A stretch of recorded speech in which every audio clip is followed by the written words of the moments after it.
So hi, welcome. Hi everyone. I'm Joyce Chang. I'm the hi mom. My parents are in the audience. They came. She just wanted to say hi. They have special seats reserved for mom and dad. So I'm Joyce Chang, and I'm the founder of From the Get-Go and the former editor-in-chief of Self Magazine. And I'm here to talk about starting up your own happiness and taking a bet on yourself, which seems to be an optimistic and productive way to start a Monday. So I'm so glad you guys are here. How many of you guys had an amazing day today? Great. How many of you guys were so busy today? So busy that maybe you didn't even have a minute to breathe. Do you feel that way? How many of you guys maybe even feel a little bit tired? And I won't be offended at all, no offense taken. What if I told you that there was a way for you to feel immediately and instantly better? Happier, calmer, kinder, closer to yourself? Would you be into it? Yes. And it's totally legal. You don't have to ingest anything herbal or chemical. And it doesn't even cost anything. What I wanted us to do is try something new together. I feel like that's a good way to bond and learn something. So this is something that's new for me that I just sort of picked up, and it's a sneak preview of something that I'll be posting on the Get-Go. And it's called a loving kindness meditation. So if you guys just sort of settle into your bean bags and into your seats, get comfortable, close your eyes, and together and individually, you can close your eyes, Dad, don't be scared. Together and individually, we're going to take a moment tonight to cultivate a feeling of loving kindness. That feeling we get when we're in a moment of connection, when we're calm, when we're open. So that's what we're going to do right now. Slowing down to find that moment of connection with ourselves, breathing and slowing down. So check into your body, whatever you're feeling, you're where you're supposed to be. So start by bringing to mind someone who the moment you think of them, you feel happy. It can be someone in your family, a close friend, someone with whom you have an easy relationship, nothing too complicated. Someone that when you think of them, you immediately feel happy. It can be a child, it can even be a pet. Someone or a creature whom your feelings feel pure. Let them appear in front of you. Can you see them? Their face? Their eyes? Can you feel their presence? As you imagine them, notice the details and quirks that make them uniquely themselves, the things that you love about them. Start to notice your feelings when you think about your loved one, when you look and feel them in front of you. Is there a feeling of warmth, a heat in your cheeks, an expansiveness? Are you smiling? This is loving kindness. It's a feeling that's accessible to us at any time. We carry it with us wherever we are. We carry it in our hearts and we carry it in our minds. Having your loved one in front of you, wish them well. What would you want to tell them? May you be safe. May you be protected from danger. May you be happy. May you be peaceful. May you be healthy and strong. May you have ease and well-being. As I say these words, you can use the words I'm saying or your own words and wishes. Embody the feeling of reaching out a sense that your words are touching your loved one. Images might come to mind, colors, a feeling. The words may bring on more feelings, so say whatever feels meaningful to you. May you be free of fear, anxiety, stress. As you send out these words, check into yourself. How are you feeling inside? Now imagine your loved one is looking at you and sending all your own loving kindness back. Can you receive their loving kindness? Can you hear them say the same words back to you? May you be happy. May you be safe and protected. May you be peaceful and at ease. May you have joy and well-being. Let yourself take it in. And if you're not feeling anything, that's okay too. We're planting seeds. And if you're feeling things other than loving kindness, check into that. What is it that you're feeling? And is there something to learn?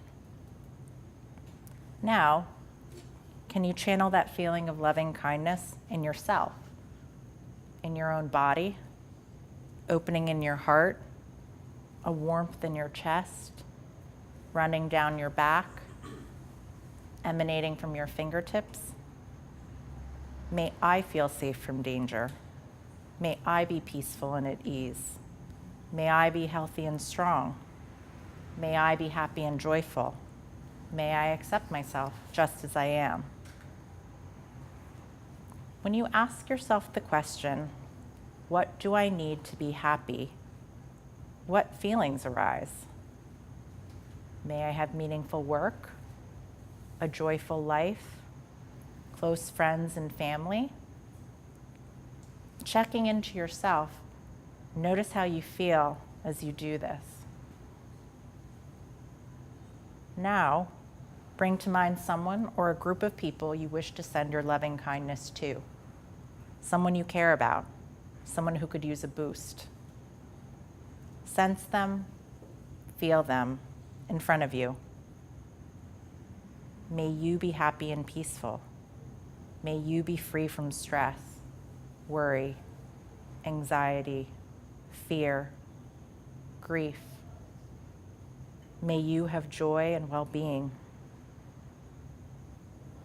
Now, let this loving kindness expand out, spreading, touching anyone that comes to mind right now, in all directions. People you know, people you don't, people you might have difficulty with, people you love. Imagine expanding and touching each person or animal. And whoever is touched by this loving kindness, each is changed. Imagine it, and it is so. May everyone everywhere be happy, peaceful, and at ease. May we all experience great joy. So start coming back into your current awareness, your body, where you are right now, here with each other, and start to open your eyes. How do we feel? Calm, peaceful, happy. This is a Buddhist practice called metta. It's the practice of loving kindness. And in modern Western meditation, it's been abbreviated into the acronym LKM. And let me give credit where this is due. This meditation is adapted from Diana Winston, who's the director of the mindfulness education program at UCLA's Mindfulness Research Center. And it was through her work that I learned about LKM. And it has been something that, as I've started up from the get-go 3 weeks ago, it has been something that has really calmed me and helped me tune in to things outside of the intensity of my own projects and my own mind. And I wanted to start our time together with this because I wanted to share something with you that has had a transformative effect on me. And I wanted us to do something together because I feel like that's how you get to know each other, to share an experience. And that's the premise of the get-go. I describe the Get-Go as a happiness startup for girl bosses when they need a break. And for all of you girl bosses in the room, and for those of you who may not identify as girl bosses, the goal of the Get-Go is to just tune into more happiness every day. And I believe that every day is a fresh start, and wherever you are is a perfect place to start. But still you might say, I don't get it. What does that really mean? So I find myself in a unique position. I'm the founder of a 3-week-old startup who's been invited by my friends here at Brandless, one of the hottest rising startups, and so I'm so honored to be here. But most founders in week 3, they're not really thinking of themselves as founders yet. They're not sharing their stories at pop-ups with purpose because they're too busy keeping their head above water. They're furiously working on their laptops in their houses, at home, in their garages, at Starbucks, at WeWorks. They're just coming to realize what they've gotten themselves into, and they're questioning their sanity as they sort of bounce between the poles of total belief and crippling self-doubt. And it's a really scary, uncertain time. But as time goes on, they'll start to figure things out, make decisions, make mistakes, stumble, fall, get up, and make incremental progress, one imperfect, messy step at a time. But the process can be really lonely and isolating too, and I know this because I'm in the midst of it.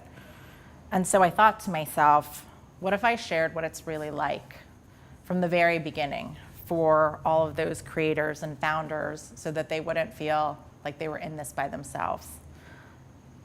And for those who are thinking about starting up or restarting so that they would know what to expect. And for myself, as a lifelong storyteller and professional journalist, so I could document my own story from the very beginning. And as is the risk of all startups, this could also turn out to be a very bad idea. But here we are, so away we go. The Get-Go is about starting up a business, brand, and way of life dedicated to happiness. It's my story of how I went from running a multi-million-dollar brand called Self to starting a business by myself and taking a bet on myself. And there are no mistakes in this world, only choices and outcomes. And the 3 weeks that I've been doing the Get-Go, that's been live, I'm filled with uncertainty about so many things. But every step of the way has felt very intended. So I'll start at the beginning of the story with my roots.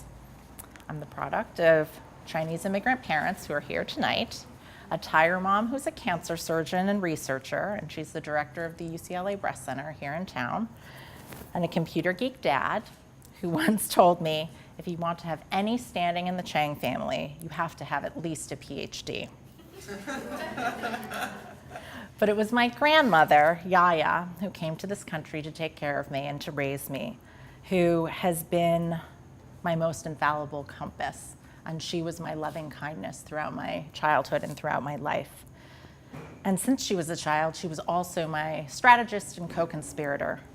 And nothing was impossible to her. And her favorite thing to say was, let's come up with an idea.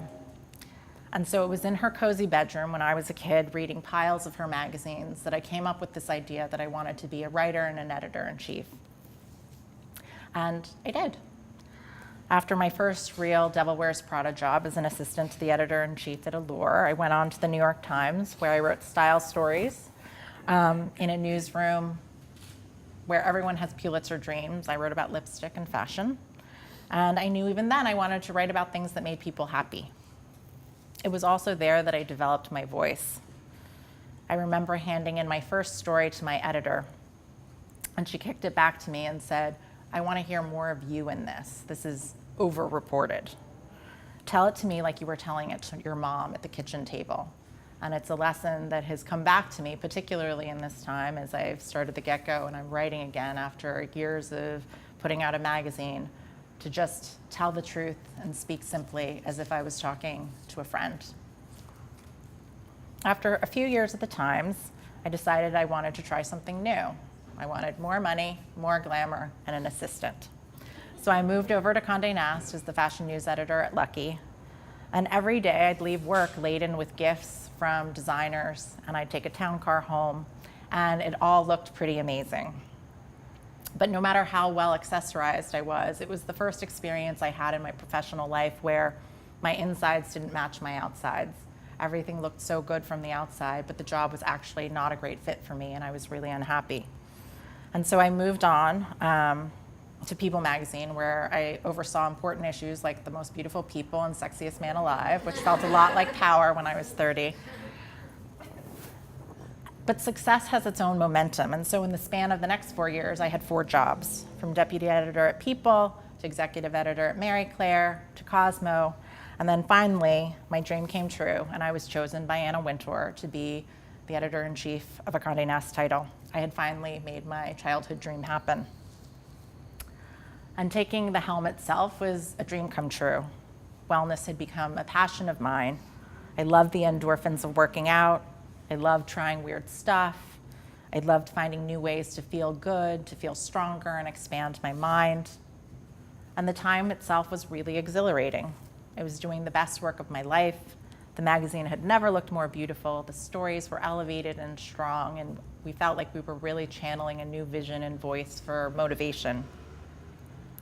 And I was living a fantasy. I sat front row at all the fashion shows. I ordered clothes straight off the runway.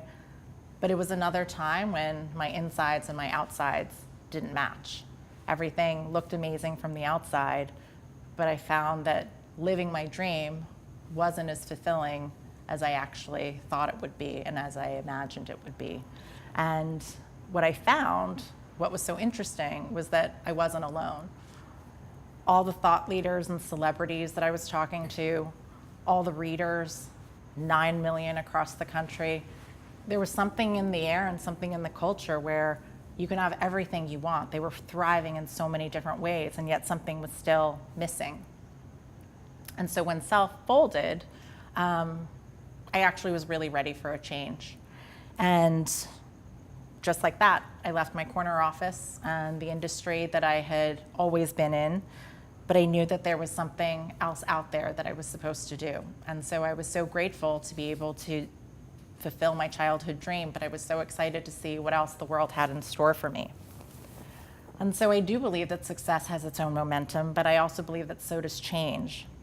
And I knew that this time after Self was a gift. Youngish, not married, no responsibilities. I could literally go anywhere and do anything. And I knew that this was something that, a freedom that most people don't really get to experience in a lifetime. And I wanted to make the most of it. The first day I didn't go into my office, I met a new guy who made those first few months feel like a romantic adventure instead of being scary and uncertain. I sailed with dolphins and drank fruity beverages in the Caribbean. I went to South America by myself and hiked through Patagonia and jumped into glacier lakes, stayed at estancias with cowboys. I went to India. I rode camels in the desert. I went on leopard safari. I cooked Indian food. I took Bollywood dance lessons. I did everything I could possibly imagine because I could. And it was the first time I had ever gotten off track and was able to just live my life exactly as I wanted. And while I was there, I went to a yoga and meditation retreat in the Himalayas. And in Hindu lore, the Himalayas is where Shiva the Destroyer lives. And he's got a very menacing name, but he has a purpose. And that is that the old must end in order to make way for the new. And so on the last night before my flight, the last day before my flight, I went to see a healer. And when in India, you lean into the mystical.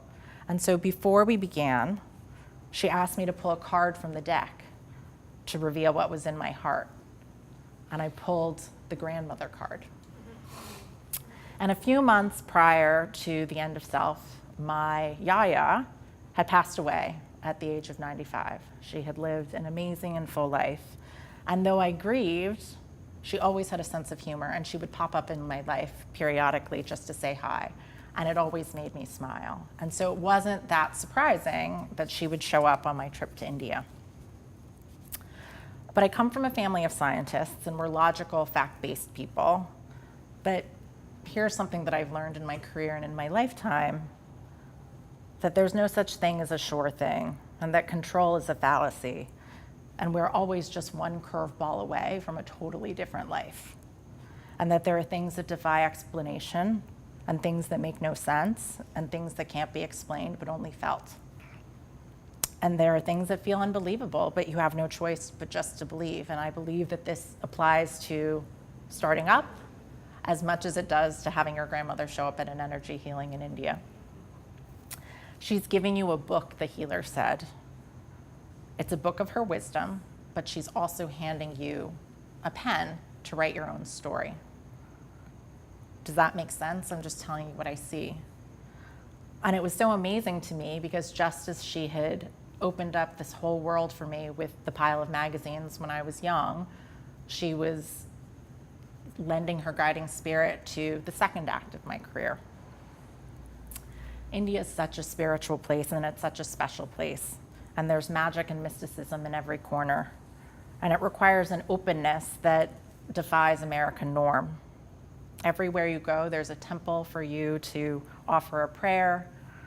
There's a yoga class or meditation for you to offer up an intention. There are rituals to bring about blessings and wishes. And as I traveled around with my friend, we were setting our intentions and we were making wishes every single day because it's what you do in India. We're both cautious and superstitious Asian Americans, I Chinese and she's Japanese. But every temple and ritual, it was the same. She wanted a child, and I prayed for happiness and purpose. So it's been a year since that trip to India, and my friend recently gave birth to a baby girl, miraculous in just how perfect she is. And I have The Get-Go, a startup about happiness, where I share my own stories and the wisdom of my roots with the purpose of helping people connect to more happiness. Sometimes I feel like this journey is a plan that's already been written. Everything has happened for a reason. And a month after I got back from India, I came back to LA to see my family and take some meetings. I felt ready to start thinking about what was next. And I had a meeting with a founder friend who, after our business meeting, said, as your friend, I just want to tell you, you should take a bet on yourself. You know wellness and women in a way that no one else knows. What you tell people to do, they will do. If you tell people to buy things, that's what they'll do. It's so perfect for you that you can't not do it. And it was the first time I'd ever thought about starting something. I'd never wanted to go into business for myself. I never wanted to be my own boss. I liked a clear set of expectations. I liked stability. I liked structure. And yet I couldn't shake her words, and a seed had been planted. I had also agreed to go on a spontaneous trip with my friends, the Berg sisters, who are also here. And I didn't know them that well at the time. I was just saying yes to everything. And they will always hold a very special place in my heart because that long weekend over lots of margaritas is how The Get-Go came to be. At the time, it was going to be called A to Zen, so it's really evolved. In week 3, there's just so much that I don't know, and yet it feels like I've been preparing for this my entire life, with the year between self and startup as a critical passage of self-discovery and realization. I wanted to create a place where stories brought people together and could change minds. I wanted to create a place where it was okay not to have all the answers. That's what felt true to me. I didn't want to be told to dream big or go back to bed. I didn't want to hustle harder. I wanted encouragement, belief, compassion, inspiration. I was a girl boss in need of a break, and I couldn't find anyone or a space that spoke to me, so I decided to be that voice and create that space. There's no such thing as editor-in-chief school, but when you've learned from the best, as I have, Amy Spindler at the New York Times, Joanna Coles, and Anna Wintour, you realize that there's a mission and a mandate for the chosen few to do things that have never been done before and tell stories that haven't been told, create images that haven't been seen, make people feel things and look at the world differently. And I think founders are like that too. This fall, as The Get-Go was getting clearer in my mind, I had breakfast with another female of a startup sensation. young, smart, driven, kind. The conversation turned away from business and we started talking about health and happiness. And I will never forget, she said very quietly, I want it to be different, but I don't know how to do it differently. And that's really stayed with me as part of the mission of the get-go, that we're living in this time where anything is possible. Yet the struggle to be happy has never been more challenging. And the smartest, most accomplished people who are tackling the world's problems can't figure out how to make themselves happy. So I thought, how can we approach this differently? What have I learned from my years as on the vanguard of wellness? What have I learned as a communicator of ideas and asker of questions? What have I learned as a builder of community? What have I learned from the way I was brought up in an Asian tradition of hard work, humility, and honesty, as the daughter of a healer and the granddaughter of a teacher? What have I learned from traveling the world and experiencing happiness and lightness? How can I do something different, something that's never been done? How can I help people do things differently? And how can I not? So that's what a happiness startup is for. Step one, it's a site from theget-go.com and a social community at The Get Go on Instagram, where we start a conversation about making happiness a priority, how we reprogram our minds to cultivate more happiness every day. Many of us are so lucky to have happiness all around us, but we default so quickly to fear.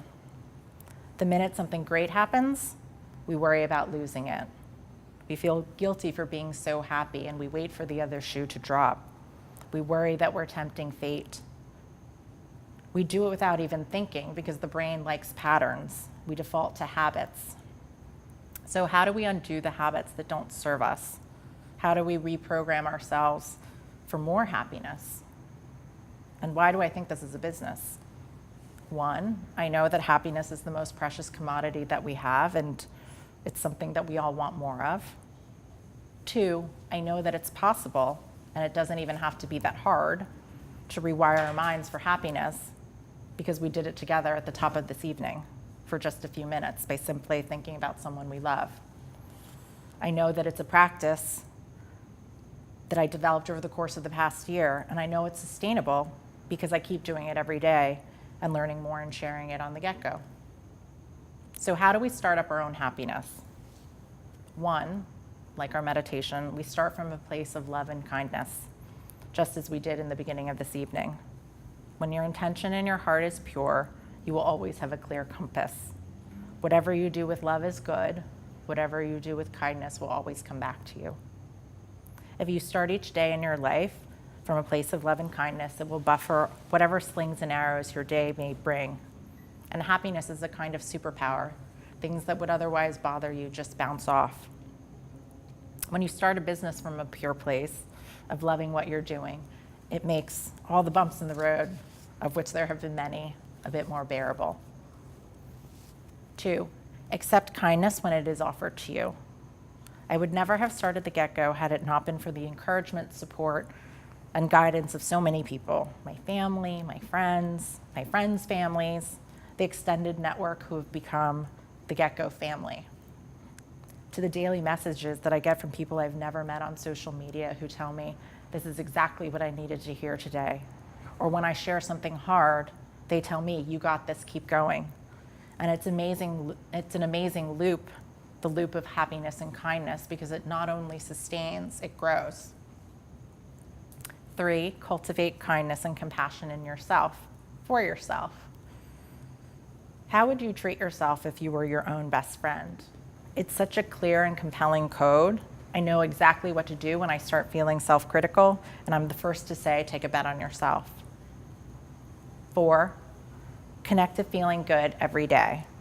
A sustainable, happy life, like a business, is built a little bit every day. The stories and the content on the get-go outline and illustrate ways to connect to more joy and happiness anytime. We move, we reflect, we buy, we give, we eat, we rest, and we repeat. In this crazy world with so many options and trends, we can achieve a better baseline of happiness by practicing some really simple tenets. Happiness isn't the absence of sadness or the regular ups and downs of life. Happiness is the ability to get back to feeling good no matter what life sends your way. And lastly, you share it with others. The Get-Go is about exploring my own path to happiness, and it's about you finding your own path. But we also learn from each other. Happiness is not a selfish act. It's meant to be shared. A good mood is contagious. Happiness leads to more generosity and kindness. And a business is not meant to serve one. It's meant to be useful to many. And I can't think of a better business than being in the business of happiness. So thank you for starting up with me, and may we all experience great joy. Thank you.